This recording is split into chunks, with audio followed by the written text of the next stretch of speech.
Hey, everybody, welcome. Glad you could join us tonight. We haven't done this for a while, and so it's kind of fun to get back at it and to do it. I'm in charge of the technical side of things, so I'm just going to ask everybody if you'll mute yourselves. Hi, Chris.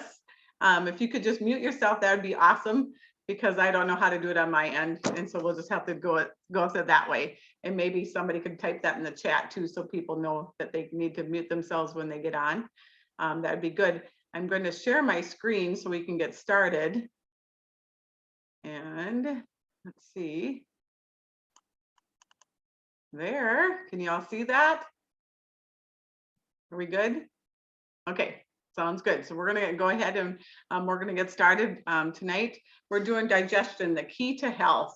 And I've been, my name is Sonya. I'm a certified natural health professional, biofeedback specialist, and a life and health coach.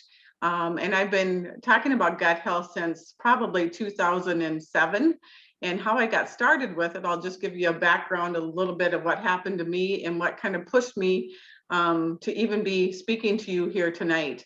Back in about 2005, 2006, I ended up going through a divorce. It wasn't very pretty, but my health tanked. And I ended up having a lot of issues, emotional issues, digestive issues, and I was a wreck. I was struggling with anxiety, depression, and suicidal thoughts.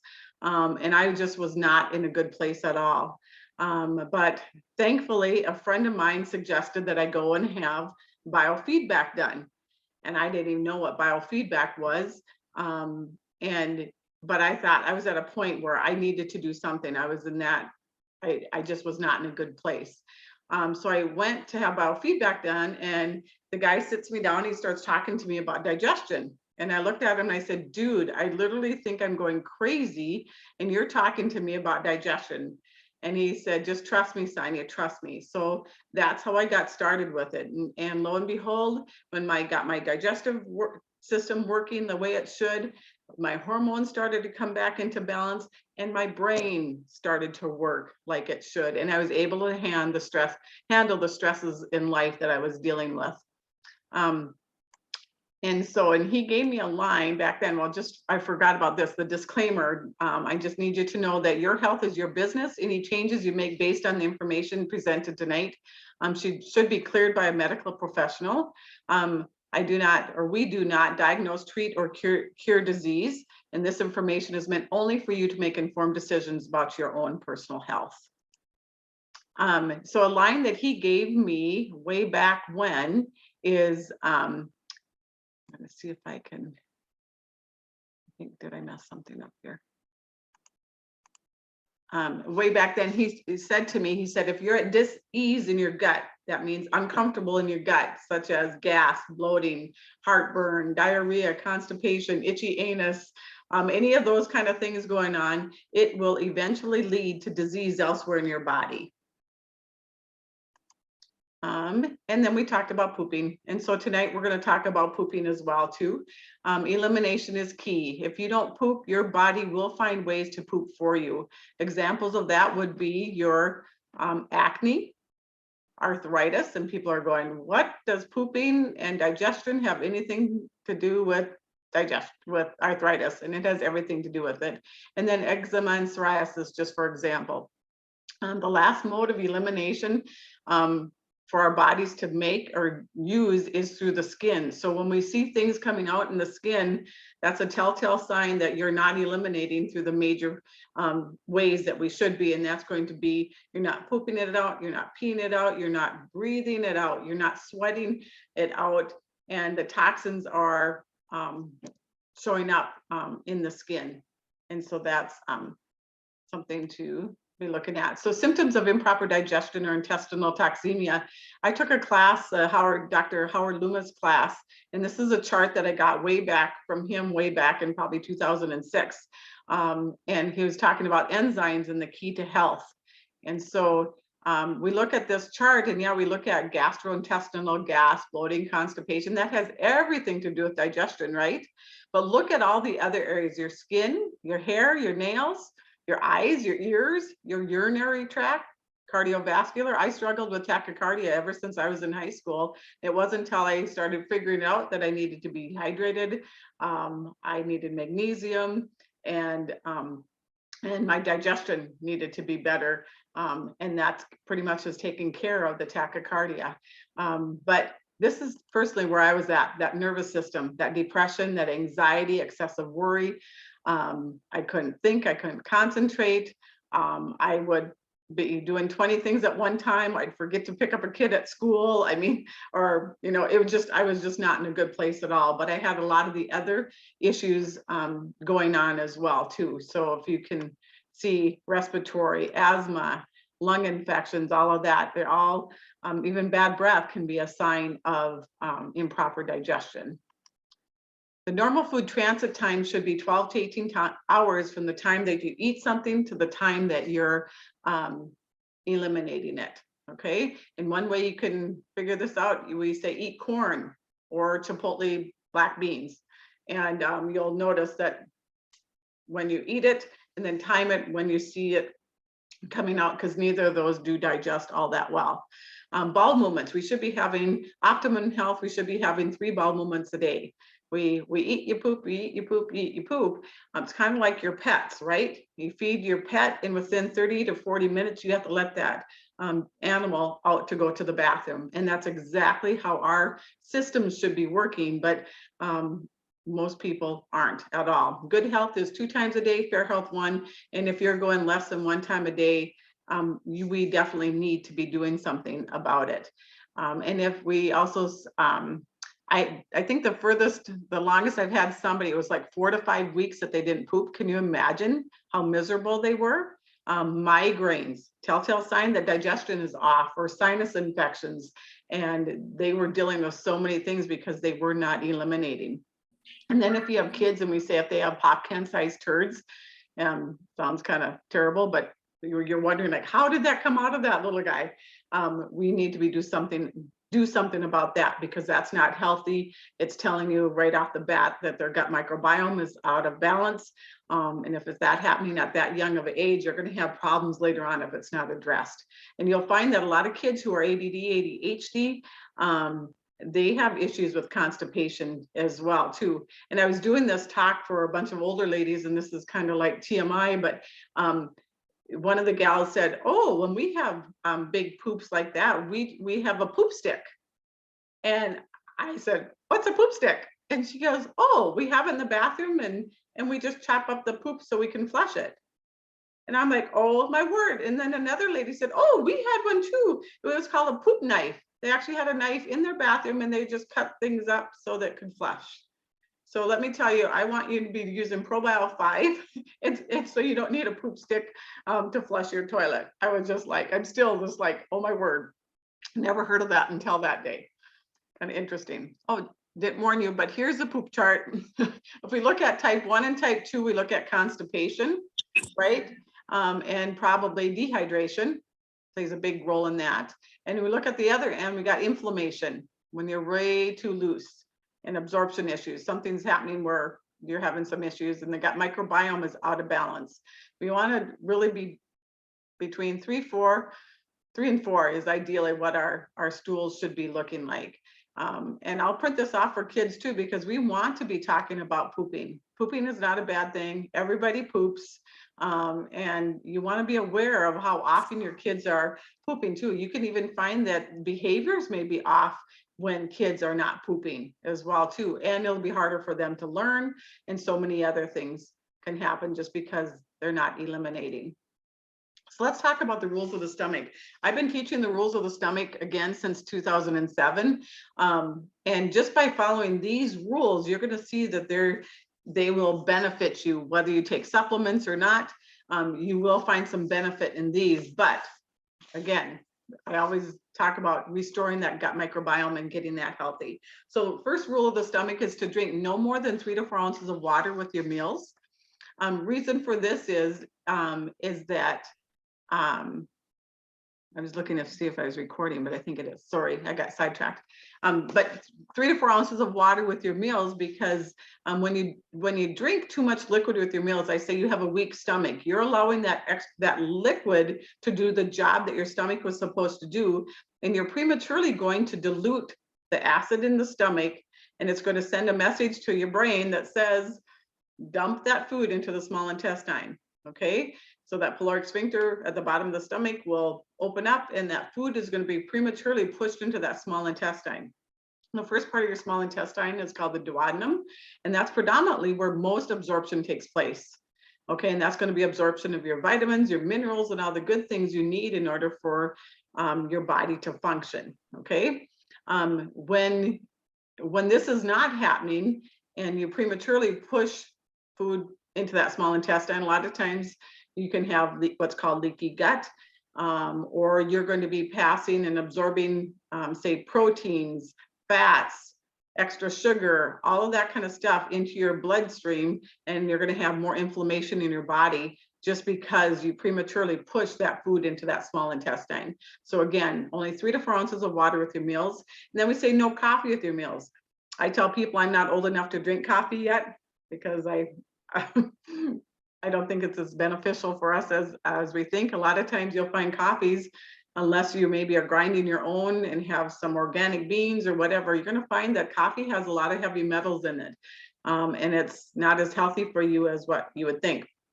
So what happens when you drink coffee, I tell you, you can have your coffee, just don't eat with it, because prematurely that coffee is going to automatically change the pH of your stomach, and whatever you just ate, that donut you just had, it just got pushed into your small intestine, and it was not broken down like it should have been. Food should be staying in your stomach for 1 to 3 hours, being broken down before it reaches a certain pH and is passed into that small intestine. And when you don't allow that to happen, we're taxing our liver, our gallbladder, our pancreas. Everything has to work overtime in order to compensate, because the stomach wasn't allowed to do what it's supposed to do. And then we say eat fruits and melons alone, because they digest at a faster rate.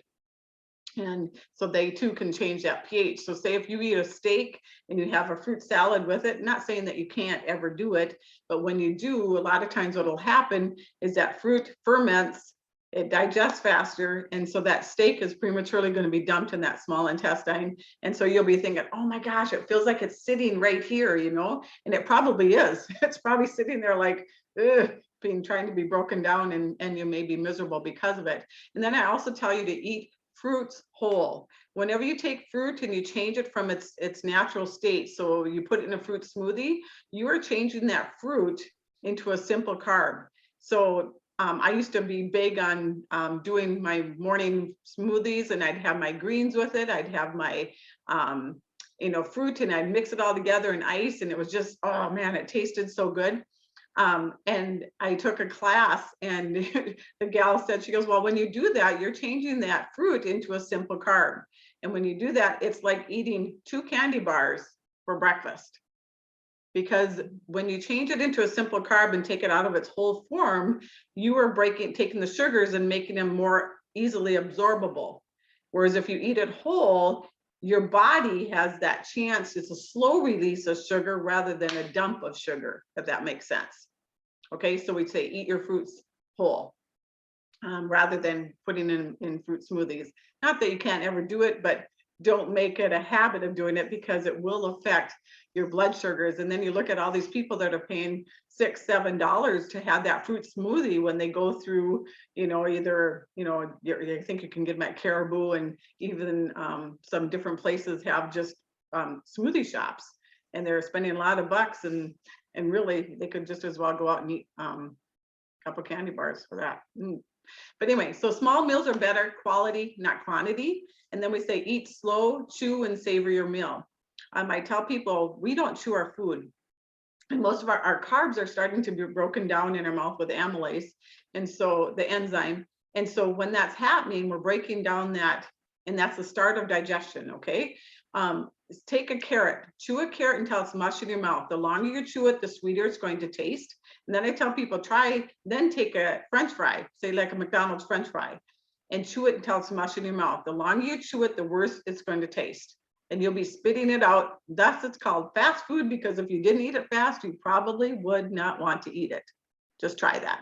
And then eat for nutrition, not stimulation. And this is something I struggle with yet to this day, because if I'm pissed, let me tell you, I can pack away the chips or whatever vice I may have in the house or something like that. I've gotten way better, but I am an emotional eater. And but again, so think about that. Eat for nutrition, not stimulation. Why are you eating? Are you bored? Are you mad? Are you, what are the reason that you're choosing to eat anyway, or overeat?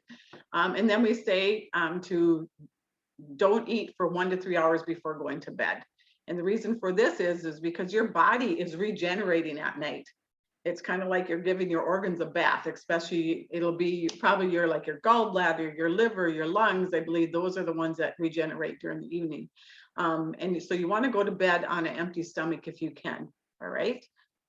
So those are the rules of the stomach. So you'll find benefit in that just by doing that. And another reason that something to look for when you are fasting overnight, you'll wake up in the morning and you won't have the eye boogers, like sleep in your eyes. I can't even remember the last time I even had sleep in my eyes, or fuzzy teeth, or like just more hacking a loogie, or just that mucus.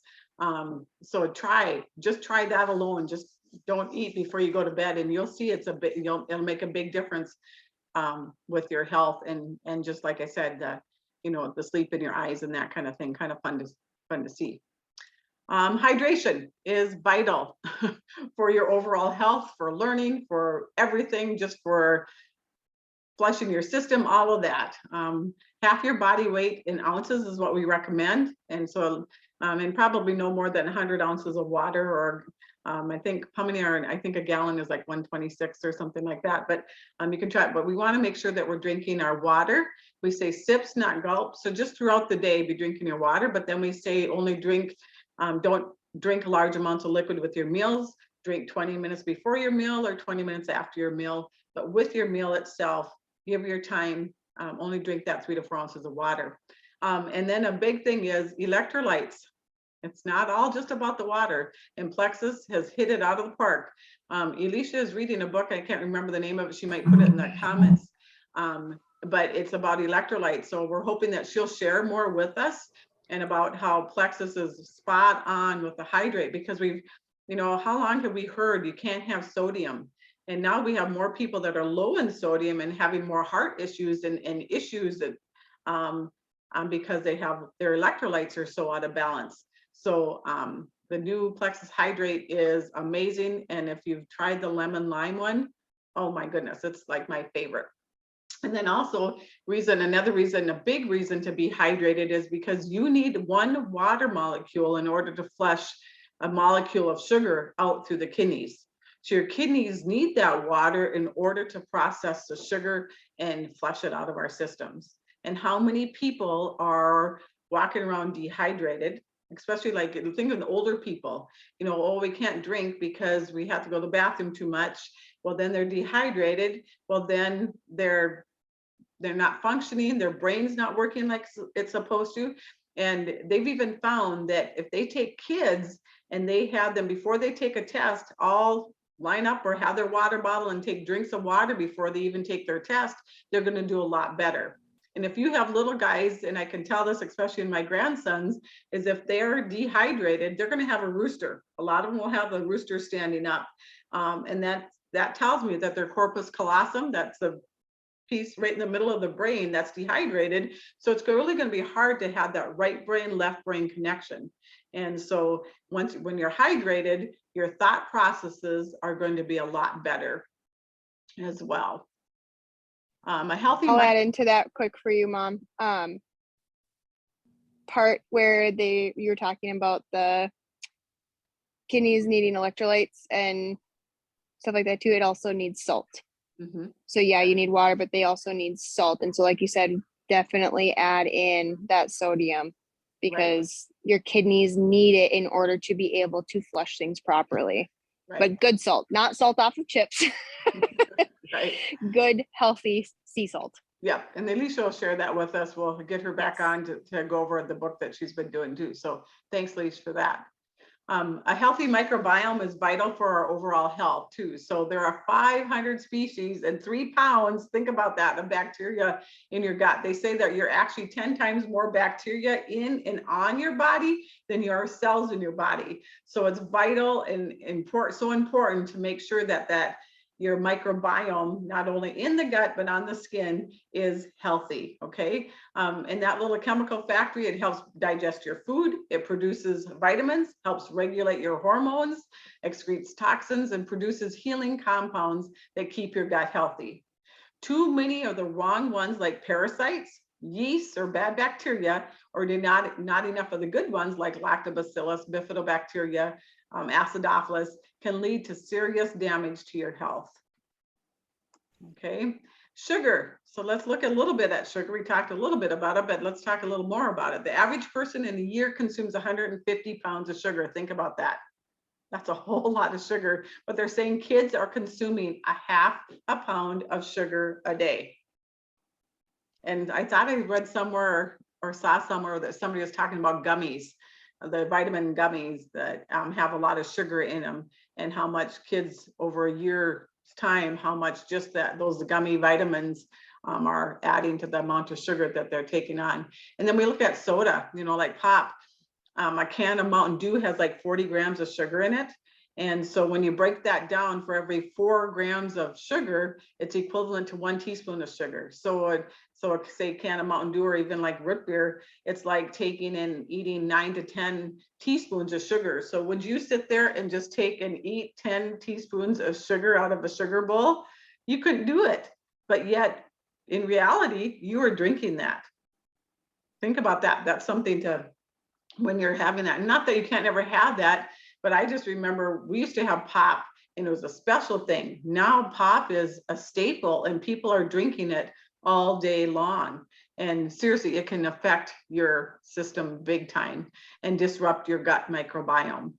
But sugar can also suppress your immune system for up to 6 hours after you have it.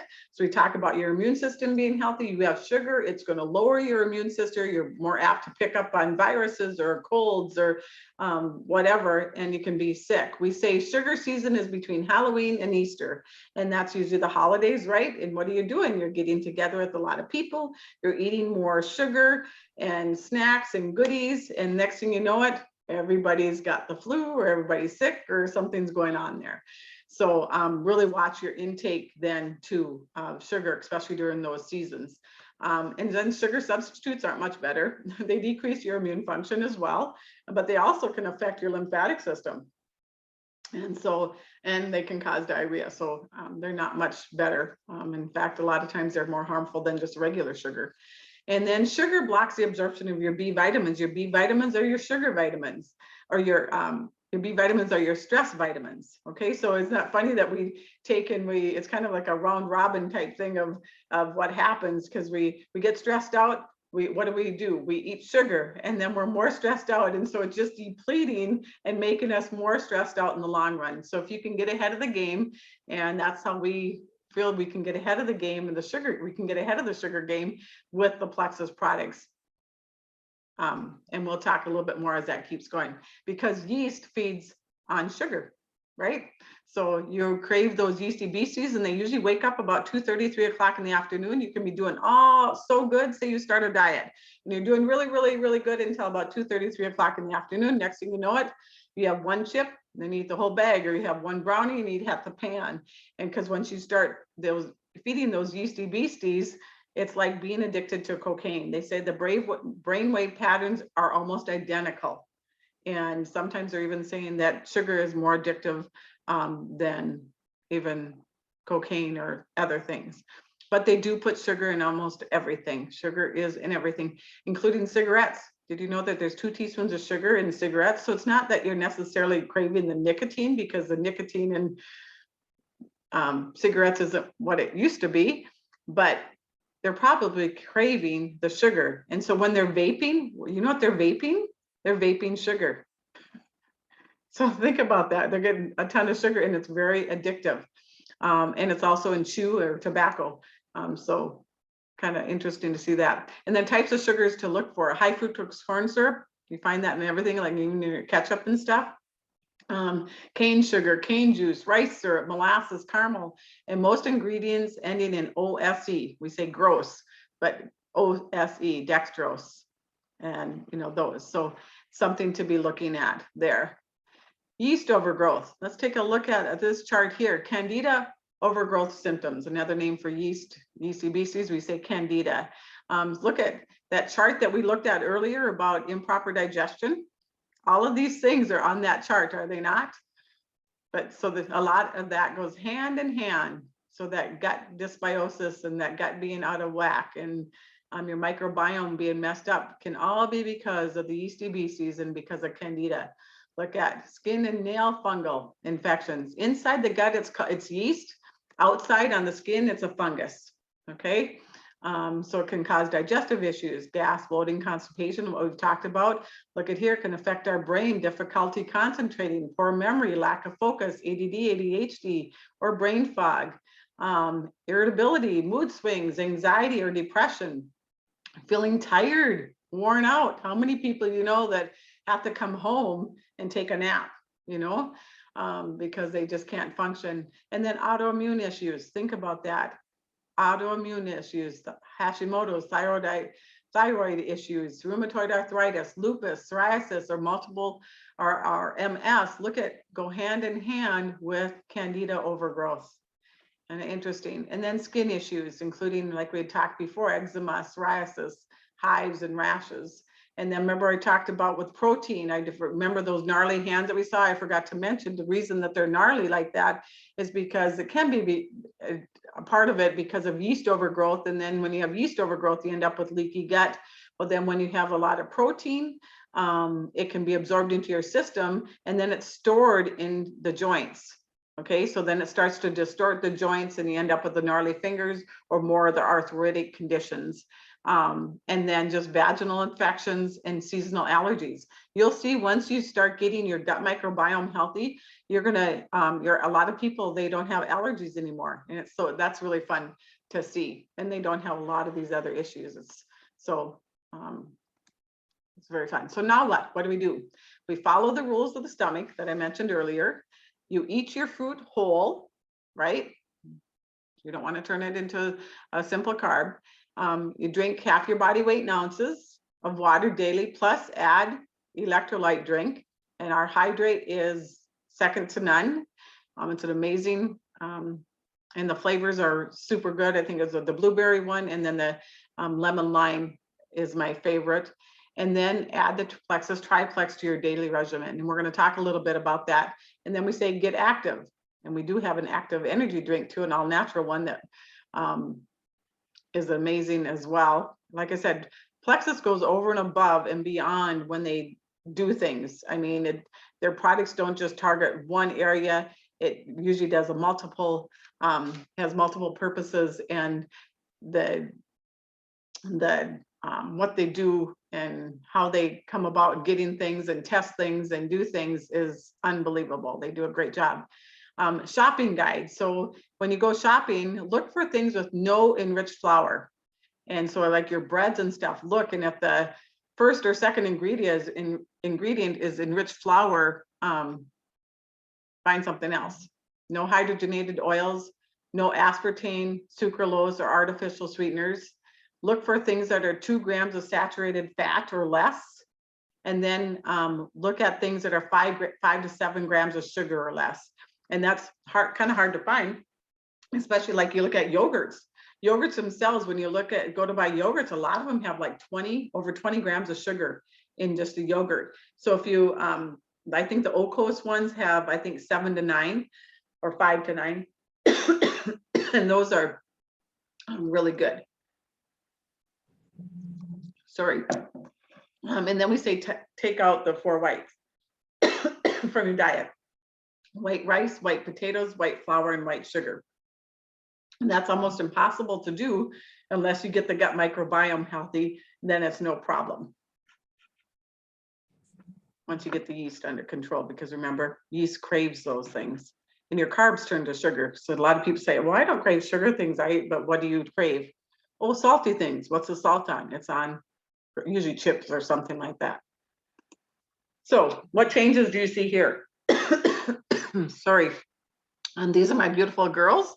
And look at the difference once they started to get healthy and get their microbiome healthy. And I was doing natural health even here. And we're using different products and trying to help them. And look at the inflammation in their faces. And now look at here. It's just amazing. And that's Dominic when he was little, but they're keeping that inflammation under control. So what do we recommend? We recommend the Plexus Triplex, and so we'll talk real quick about it. I do have it sitting here behind me, but our Plexus Slim, and if you haven't noticed, we have all new packaging, which is beautiful. The products have always been second to none and have been amazing, and now the packaging, we say, has caught up with it. So Plexus Slim is an amazing product. Is actually created for type 2 diabetics. And when they did test studies with it, they found out that the people that used it lost weight with it. So then they started marketing it as a weight loss product. I really wish it would be called Balance, but it's called Slim. I just call it the pink drink. And now we kind of have kind of a purple drink too with the cherry. So the color is kind of varied, but anyway, it's created for type 2 diabetics. The chromium in it helps balance your blood sugar all day long, which is amazing. It's benefits of a balanced blood sugar. It's going to give you better sleep, better mood, weight loss, aids in reduction of food cravings and appetite. And it'll increase your energy. And then Garcinia cambogia is also in it, and that's going to increase serotonin. Okay, serotonin is kind of like your happy hormone. And a lot of people, it's kind of interesting, we say, oh, they think that the neurotransmitters, actually serotonin is the neurotransmitter, is made in the brain, but predominantly it's produced in the gut. And the gut, when the gut's healthy, there's a nerve called the vagus nerve that goes to the brain. So when the gut's healthy, the brain's going to be healthy, you're going to be happier, and everybody else around you is going to be happier because you're happier. And it's going to help promote better sleep, which is melatonin. So all of that can help with all that. And then it has alpha lipoic acid in it, which is a great natural anti-inflammatory. So you'll find that inflammation will go down as well. And it's going to help promote healthy cholesterol and lipid levels. And blood sugar goes hand in hand with cholesterol. And we're not going to go into that tonight, but there's a lot to that as well. And then it's all natural flavor and coloring in it. So the Plexus Slim or the pink drink, and it is amazing. So I really recommend starting with these 3 products. And we have ones for microbiome activating and ones for Slim. It's for hunger control. It has more fiber in it, and so it'll make you feel fuller. But both of them are amazing products.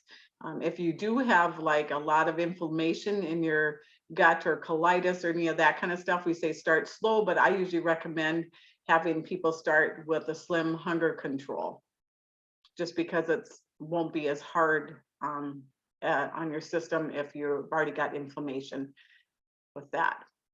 And then BioCleanse. BioCleanse is our magnesium supplement. And when you're deficient in magnesium, which probably 80% of people are deficient in magnesium, but you don't hear much about it. We hear so much about calcium, calcium, calcium, right? But in order for calcium to be absorbed, you have to have magnesium. So a lot of people struggle with muscle spasms or cramps, hormonal imbalances, weak bones, anxiety, insomnia, decreased energy, irritability, and palpitations. Right? Remember we talked about the palpitations and tachycardia like I had before, but when I have my magnesium, I don't have those issues. It also can gently relieves constipation, gently and naturally. So it's not, unless you take way too many, you may have colon blow 5,000, as we've experienced with somebody in our family before. We won't mention who, but anyway, so and then it oxygenates. And beautiful thing about it, it oxygenates your system at a cellular level. Hard for me to say.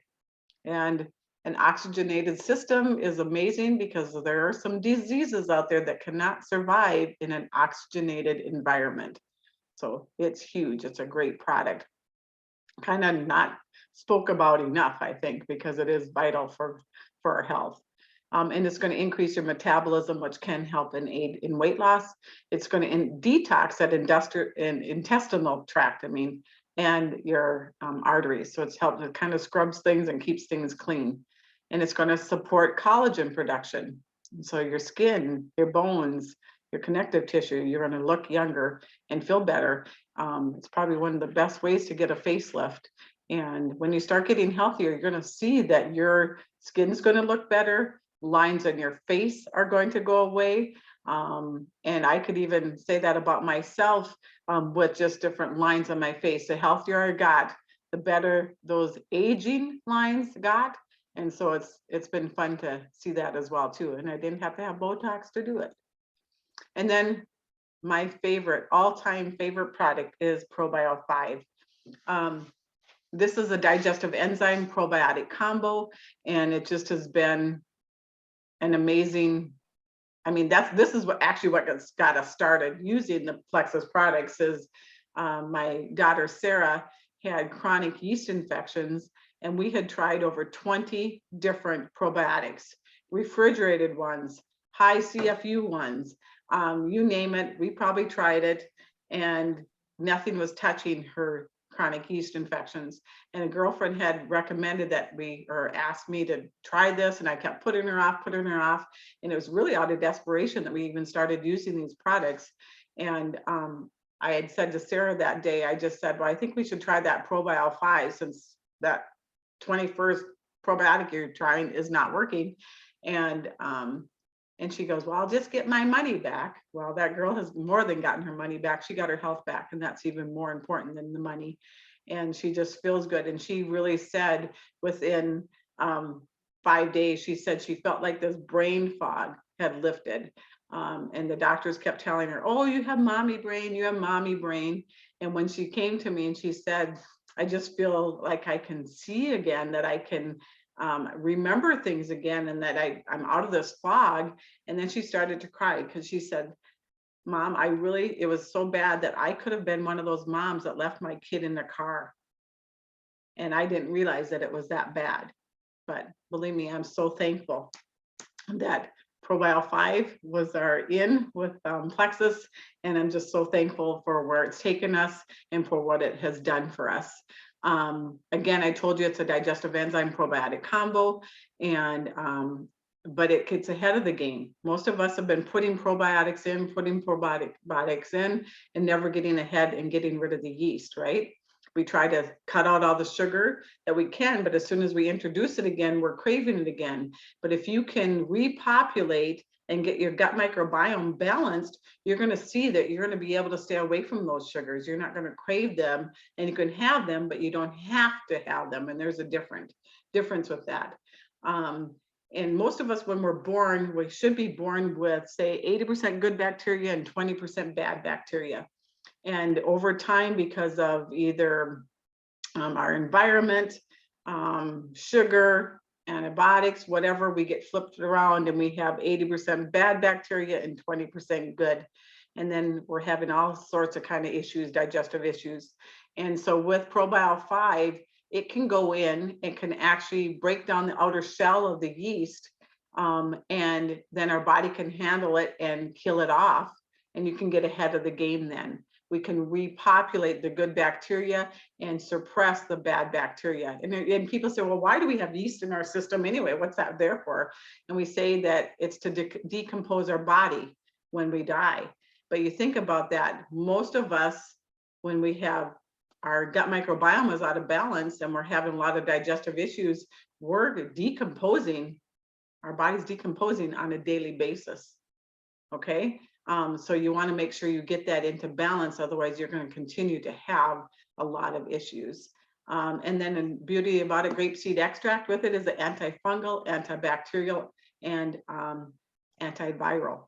So even if somebody's getting sick, or if we get colds, we start having a cold or something, we take a ProBio 5 like every 4 hours.